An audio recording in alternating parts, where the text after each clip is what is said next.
আমি আফরিন। ঘটনাটির সময়কাল ছিল ২০০৭। আমি তখন 7-এ পড়তাম। বলা বাহুল্য, আমরা ও আমার মামার পরিবার একসাথে থাকতাম। মামার পরিবারে আছে মামা মামি এবং ওনাদের 5 বছর বয়সীর একটা ছেলে। আর আমাদের পরিবারে মা বাবা, আমরা 2 বোন আর এক ভাই ছিলাম। আমরা যে বাসায় ছিলাম সেটা সিলেট ওসমানী মেডিকেলের কাছাকাছি কলাপাড়া নামক এলাকায় অবস্থিত। ওই বাসায় আমরা ওঠার আগে নাকি 1 বছর বন্ধ ছিল, সেটা আমরা জেনেছি পাশের বাসার মানুষদের কাছে। কেন 1 বছর বন্ধ ছিল সেটা অজানা সবার কাছে। তো যাই হোক, দোতলা বাসার নিচতলা বেচলার আর আমরা উঠি উপরের তলায়। বাসা অনুযায়ী ভাড়া কম ছিল বলে আর হাতছাড়া করেনি আমার মামা। আসার 2 মাস পর্যন্ত ভালোই কেটেছিল। তারপর ধীরে ধীরে কিছু সমস্যা শুরু হতে থাকে।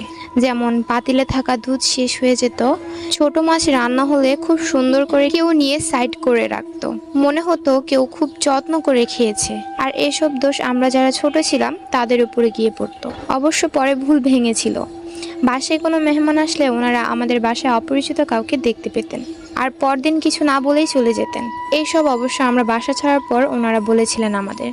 ওই বাসায় আমাদের একটা স্টোর রুম ছিল, সেখানে ঘরের অপ্রয়োজনীয় জিনিসপত্র রাখা হতো। সেটা রান্নাঘরের পাশেই ছিল। তো আম্মু একদিন সবার খাওয়া শেষে রান্নাঘরে খাবারের প্লেট নিয়ে খেতে বসলেন। উনি খাওয়ার সময় ওনার মনে হলো কেউ কোনো বস্তা টেনে নিলে যেরকম শব্দ হয় ঠিক সেই রকম শব্দ হচ্ছে, আর সেটা স্টোর রুম থেকেই আসছে। উনি প্রথমে পাত্তা না দিলেও পরে বুঝতে পারেন শব্দটা উনি ঠিকই শুনেছেন, আর স্টোর রুমেই হচ্ছে। ব্যাপারটা অদ্ভুত যে একটা বন্ধ ঘর থেকে এমন শব্দ আসবে কেন।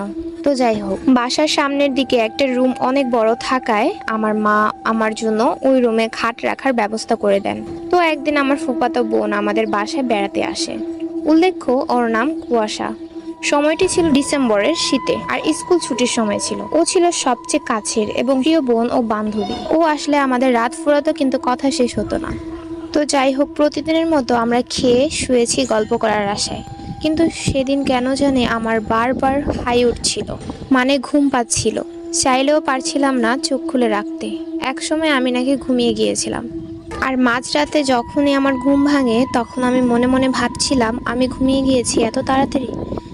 এরকম তো কখনো হয় না। আমার বেশ কষ্ট লাগছিল গল্প করতে না পারায়। তারপর আমি ওয়াশরুমে যাই। ওখান থেকে বের হয়ে দেখি আমার ঘরের দরজার পাশে যে জানালা সেটা একদম খোলা। আমার কিন্তু স্পষ্ট মনে আছে আমি রাতের সব দরজা জানালা লাগিয়ে দিয়েছিলাম, যা আমার নিত্যদিনের কাজ।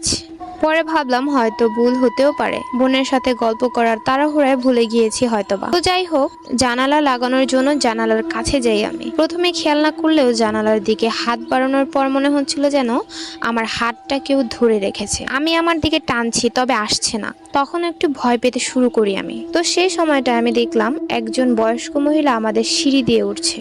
ওখান থেকে সিঁড়ি দেখা যেত, তাও খুব আস্তে আস্তে উঠছে। উনি আমার নানির বয়সী হবেন। আমার মনে পড়ে আমার নিজের হাতের কথা। পরক্ষণে টেনে আনার চেষ্টা করি। বয়স্ক মহিলার দিকেও তাকাচ্ছিলাম আমি। গলা দিয়ে কোনো শব্দ বের হচ্ছে না মনে হচ্ছে। আমি চিৎকার দিচ্ছি কিন্তু কেউ শুনছে না। যা দোয়াসোরা মনে পড়ছে সব গুলিয়ে যাচ্ছে। একসময় দেখলাম যিনি কিনা আস্তে আস্তে উপরে উঠছিলেন লাঠি ভর দিয়ে, সেই মহিলা হঠাৎ দাঁড়িয়ে সোজা হয়ে গেল এবং আমার দিকে তাকাচ্ছিল মাথা ঘুরিয়ে ঘুরিয়ে। আমার ভয়ে আত্মার পানি শেষ হওয়ার অবস্থা তখন। বয়স্ক মহিলার চোখগুলো তখন জানি কেমন কালো হয়েছিল। পুরোটা চোখের মনি তথা চোখের সাদা অংশ দেখাই যাচ্ছিল না। ওনার জিহ্বাটা বারবার বের করছেন কেমন করে যেন। আমি দোয়া দুরুদ পড়তে পড়তে হঠাৎ হাতটা টান দিয়ে ভিতরে নিয়ে ফেলি, আর ওখান থেকে 2-3টা লাফ দিয়ে বিছানায় এসে লেপের নিচে ঢুকি। আমার পাশে কুয়াশা ঘুমাচ্ছিল। আমি ওকে জাগানোর চেষ্টা করছি, তবে ও উঠছিল না কোনোভাবেই। আমি কোনো কথা না বলে ওর নাক কান গলা চিমটি কাটছিলাম। আমার মনে হচ্ছিল আমি কোনো রাবারকে চিমটি দিচ্ছি। আমি যে পরিমাণে ব্যথা দিয়েছি ওর রক্ত বের হওয়ার কথা, অথচ ও উঠছিলই না। এরপর দোয়া পড়তে পড়তে কখন যে ঘুমিয়ে পড়েছি বুঝতে পারিনি। সকালে যখন ঘুম ভাঙলো তখন আমি বিছানায় একা। কুয়াশাকে রান্নার ঘরে দেখতে পেলাম। আমার মনে পড়ে যায় রাতের ঘটনাটা। আমি প্রথমে জানালার পাশে যেয়ে দেখলাম জানালা খোলা। আম্মুকে জিজ্ঞাসা করলাম জানালা কি খোলা ছিল নাকি। আম্মু বললেন জানালা খোলা থাকবে কেন, আমি সকালে খুললাম। এর মধ্যে কুয়াশা এসে বলল, আচ্ছা তুমি এটা কোনো কাজ করলা? রাতে তুমি এত দ্রুত ঘুমিয়ে গেলে। আমি কিছু সময় থেকে পরে ভয় লাগছিল দেখে আমি মামির রুমে চলে গিয়েছিলাম। তোমাকে অনেক ডেকেছি, তুমি উঠলে না। এরপর আমার ভয়টা যেন আরো বেড়ে গেল। কারণ আমার স্পষ্ট মনে আছে আমার পাশে ও ছিল। পর মুহূর্তে আমি কুয়াশার ঘাড়, গলা, নাক, কান দেখছিলাম, কিন্তু ওখানে কোনো ক্ষতির চিহ্ন ছিল না। কুয়াশা অনেক ফর্সা ছিল বলে অল্পতে স্কিনে কিছু হলে লাল হয়ে যেত, কিন্তু আমি তো অবাক। সেখানে আমি এত ঘামছি দিলাম, অথচ এখন কিছুই নেই। আমি অনেক চিন্তায় পড়ে গেলাম। তাহলে রাতে আমার পাশে কে ছিল? পরে নাস্তা করার পর আমার আম্মুকে এবং মামিকে সব শেয়ার করি। ওনারা আমি ভয় পাবো বলে বললেন, এসব তুমি স্বপ্নে দেখেছো। তবে আমি তো বুঝতেছিলাম যে এগুলো সত্যি ছিল, কোনো স্বপ্ন না। আম্মু বিকেলেই কুয়াশাকে ওর বাসায় পাঠিয়ে দেন। আম্মু আমার ফুপ্পিকে বলেছিলেন, বাসায় পাল্টানোর আগে তোমরা কেউ এসো না। তারপর আরো অনেক কিছু ঘটে গিয়েছিল আমাদের সাথে, কিন্তু আমার সাথে ঘটা সেদিন ঘটনার পর আম্মু মামাকে আর আব্বুকে বলেছিলেন দূরে কোথাও বাসা দেখতে। এরপর আবার বাড়িতে হুজুর আনা হয় এসবের জন্য। তো উনি ঘর দেখে আমার রুমে এসে উপরের দিকে তাকিয়ে শুধু বললেন, এক গ্লাস পানি নিয়ে আসুন। আনার পর উনি কিছু একটা বলে ফু দিলেন এবং মাকে বললেন এই পানিটুকু ছিটিয়ে দেওয়ার জন্য। আর এর ঠিক পরের মাসে আমরা বাসা পরিবর্তন করে ফেলি।